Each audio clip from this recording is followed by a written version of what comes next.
할렐루야. 오늘 하루도 주님의 평강이 우리 성도님들에게 가득하기를 축복합니다. 오늘 말씀의 제목은 복음을 위한 순종입니다. 고린도전서 11장 2절부터 14장 40절까지는 고린도 교회 공동체의 질서 유지에 대한 교훈들을 기록하고 있습니다.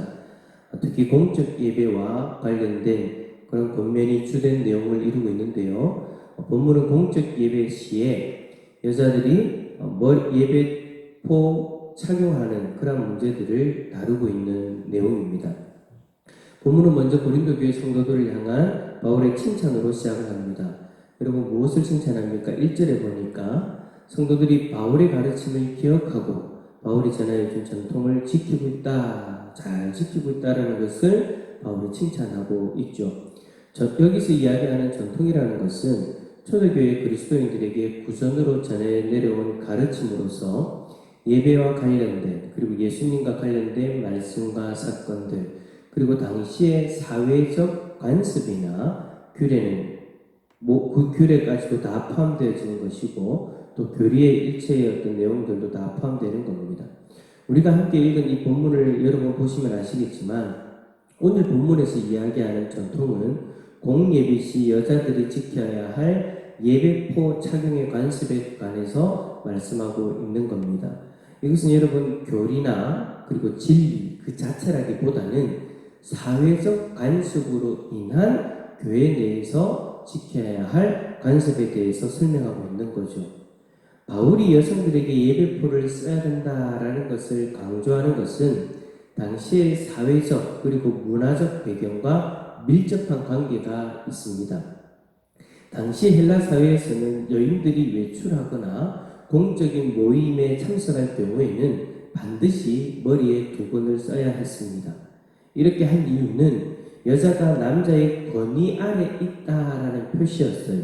물론 이 모든 것은 당시의 남성 우월주의 사상으로 말미암은 것들이었죠. 그런데 고린도 교회에서는 몇몇의 여성들이 그리스도의 자유를 근거로 하여서 더 이상 사회적 관습에 속박받지 않겠다라고 이야기하면서 교회에 출석할 때 머리에 수건을 쓰지 않는 일들이 발생한 겁니다.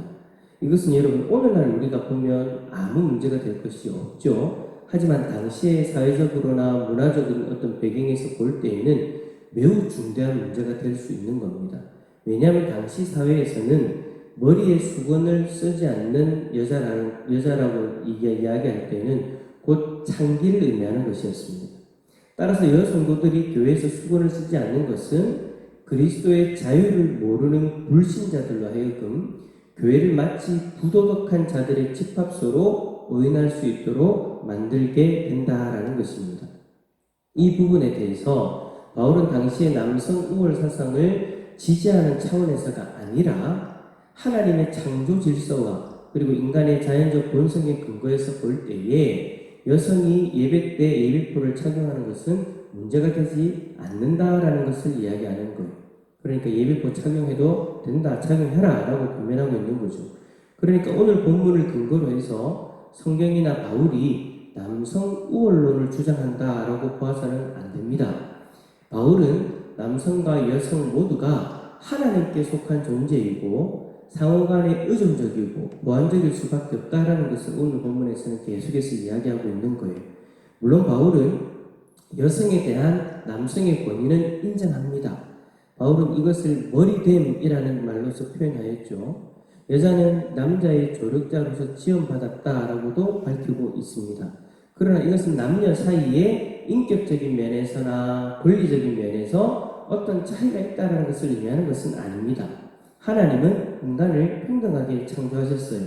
다만 바울은 남녀, 특히 부부간에 있어서 대표권이 남자에게 있다는 것을 강조할 뿐입니다. 그러므로 본문을 근거해서 남녀 간의 차이가 있다거나 그런 어떤 그릇된 주장을 하는 것은 안 되는 거죠. 하지만 남녀의 무조건적 평등을 내세우면서 남자의 대표권마저 무너뜨리고 하는 그러한 시도는 창조의 원리를 무시한 중대한 오류를 범하는 것이다 라는 것을 오늘 본문에서 쭉 설명하고 있는 겁니다. 그리고 여러분 오늘 본문을 가지고 지금 시대의 예배 관습으로까지 받아들이는 것도 문제가 있는 거예요. 제가 앞에서 말씀드렸던 것처럼 여성들이 머리에 예배표를 쓰는 것은 당시의 관습 때문이었습니다. 당시의 관습의 특수성 때문에 성도들이 오해받고 어려움을 당하지 않으려면 예배표를 여성들이 머리에 써야 했던 거예요. 이것을 현대 예배로 그대로 가지고 와서 예배 때 여성들이 머리에 쓴다는 것은 현대의 관습과는 또 맞지 않는 것이 되는 거죠. 그런데 이것을 성경이 기록된 당시의 사회적인 배경이나 문화적 배경을 고려하지 않고 기록된 그대로 전통을 이어받는 공동체도 있습니다. 우리가 잘 알고 있는 천주교죠. 바울은 교회가 세워진 곳의 전통을 무시하지 않고 교회가 오해받지 않기 위해서 이 전통을 교회에 받아들여도 된다라고 한 것인데, 우리의 전통과는 전혀 상관없는 다른 문화권의 전통을 그대로 이어간다는 것은 옳지 않다라는 겁니다. 우리나라의 교회가 세워졌을 때에 우리 민족의 전통을 그대로 수용하고 교회 내에 그대로 그 전통을 받아들이는 것들도 있습니다. 우리나라 최초 장로교회인 소래교회라든지 초창기의 교회 모습들을 보면 이런 모습들을 우리는 쉽게 발견할 수 있어요. 여러분, 우리나라의 교회가 제일 처음 세워졌을 때 유교적인 사상으로 인하여서 남녀가 유별했던 시대였지 않습니까? 그래서 남녀 모두에게 신앙을 전파하고 예배를 드리기 위해서는 예배당 안에 특수한 어떤 조치들을 취하여야만 했습니다. 수레교회 같은 경우에는 남녀를 구별하는 가림막을 쳐가지고 남자와 여자가 서로 바라보지 못하도록 하고 예배를 드렸고요. 전라북도의 두동교회와 금산교회는 교회 건물 자체를 기역자로 만들어가지고는 중심에 강대상을 넣고 한쪽에는 여성들, 한쪽에는 남성들 그렇게 앉게 하여서 서로가 쳐다볼 수 없게끔 만들고 예배를 드리기도 했습니다. 만약 이러한 전통들을 무시하고 복음을 전하고 예배를 드렸다면 사회적으로 복음이 받아들여지기가 어려웠을 거예요. 복음을 위하여 그 민족의 전통을 무시하지 않고 그대로 받아들이면서 그렇게 예배 공동체로 세워졌던 거죠. 오늘 본문의 말씀이 바로 그러한 내용이다라는 겁니다. 진리와 부딪히지만 않는다면 우리는 그 시대의 문화와 전통을 수용할 수 있어야 됩니다. 교회 밖의 전통과 문화를 무조건 적대시하거나 배척한다면 그것은 정말 복음적이지 못한 모습인 거죠. 문화와 전통이 어떤 것이냐가 중요한 것이 아니라 한 영혼이 구원받는 것이 더 중요하다라는 것입니다. 이처럼 여러분, 우리가 복음을 전하기 위해서는 우리에게 수용성이 필요합니다. 물론 우상의 문화와 제의적인 것들은 받아들일 수가 없지만 그 외의 사회적 문화적 요소들은 수용할 수 있어야 우리가 복음을 전할 수 있다라는 거예요.